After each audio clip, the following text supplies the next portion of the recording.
A girl was camping in the wilderness when a severely injured man suddenly burst into her tent. To escape his enemies, the man forced her to pretend to be his wife and shoved a ring into her hand as compensation.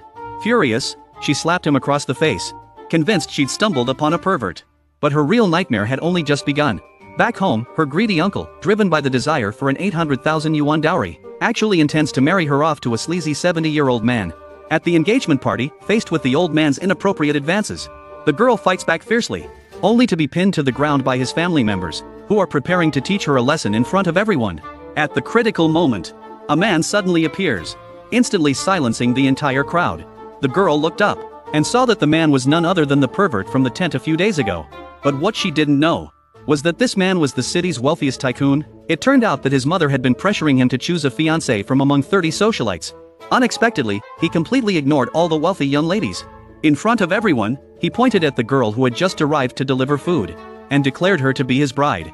The crowd was stunned, because the ring on the girl's finger was the very symbol of the family's highest authority. What broke the girl even more was the realization that this man was the enemy who had indirectly caused her father's death. Facing this man who was both her savior and her father's murderer, the girl's heart was filled with hatred.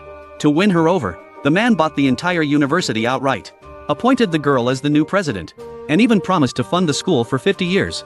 But the girl viewed all his gestures of goodwill as an insult, furiously denouncing his money as filthy. Faced with her contempt, the man flew into a rage, grabbing her and pulling her into his arms. What would he do next to this girl, the only one who dared to defy him?